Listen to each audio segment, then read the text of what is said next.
អូមកទៅតំណងខ្លាំងបងប្អូនរសជាតិប្លែកហើយវាស្រួលធ្វើជាងបាយឆាឡុកឡាទៀតយើងក្លុកពងជាមួយម្រះប្រៅហើយឆាសាច់គោដាក់ពីលើបងប្អូនឆាក្តៅបងអូជាតិមែនតែនឆ្ងាញ់ណាស់បាយក្តៅចេះមក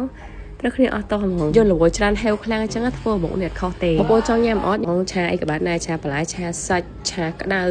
ជាមួយចង់បន្លាសាច់នេះបានទាំងអស់ប្រើទឹកបន្លាសាច់ខុនធ្វើម្ហូបដែលមិនចាំបាច់ហត់ថែមគ្រឿងម្ដងហ្នឹងឆាម្ហូបបាន20ចានបន្លាសាច់បាន3ទៅ4គីឡូហើយបើថាម្ទេសឆាបកានេះវិញដាក់តែបន្តិចទេបង្កើតរសជាតិឆារបស់យើងនេះគឺថាឲ្យជាតិឆ្ងាញ់ខ្ទិះហើយវាឈ្ងុយហ្មងចាំប្រាប់មកណាពីដឹកដល់ផ្ទះមកមើលពីវិធីធ្វើបាយឆាក្តៅរបស់យើងវិញណា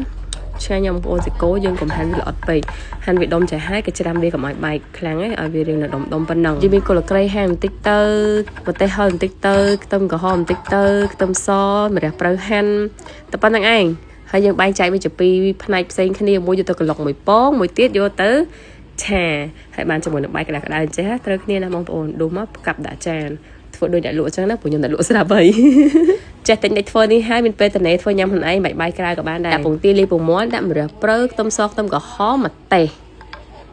យើងហាន់វាចឹងណាហើយបងប្អូន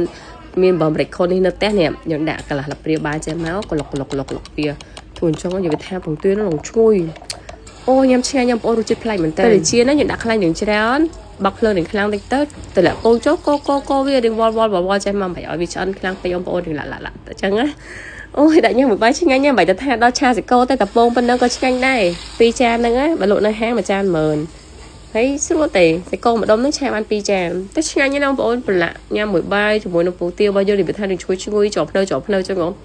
អូជាតិជីនពងហើយផ្ទះហ្នឹងយើងយកមកឆាសាច់ដាក់ខ្ទឹមម្ទេសខ្ទឹមនេះមានខ្ទឹមសខ្ទឹមក្រហមលាគ្នាហើយថែមម្រះប្រៅតិចក្នុងហ្នឹងឲ្យវាឈ្ងុយ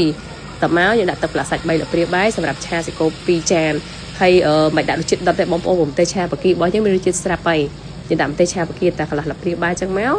សាច់គោចូលទៅហើយកូលក្រៃបងប្អូនទាំងគ្នាចំណាំមើលទៅរកពេលដែលយើងឆាសាច់គោកុំប្រើរសជាតិដិតព្រោះសាច់គោវាមានរសជាតិក្នុងនឹងស្រាប់ហើយមានផ្អែមមានប្រៃតិចហើយតែកាលណាយើងដាក់ដិតវាចិត្តប្រៃជ្រុលអញ្ចឹងសម្រាប់រសជាតិរបស់វានឹងគឺប៉ានេះมันល្មមឆ្ងាញ់មិនហត់ថែមថយគ្រឿងក្រៅអីច្រើនទេដាក់ទឹកប៉ាក់ប៉ានេះមកបងម្រះព្រៅបើភ្លើខ្លាំងដួសដាក់ចានទៅហើយអូយតំណងណាបងប្អូនហើយចំណុចសំខាន់មួយទៀតថាឆាសាច់គោកុំឆាវាឆ្អិនពេកយើងឆាតែ4-5ត្រឡប់ដួសចេញមកសាច់គោយើងនៅតុនមានជាតិសំណើមតែកាលណាបងប្អូនឆាយូរពេករឹងខ្សោះហើយតែប៉ុណ្្នេះបងប្អូនឆាមួយចានហ្នឹងញ៉ាំយ៉ាងឆ្ងាញ់ហ្មង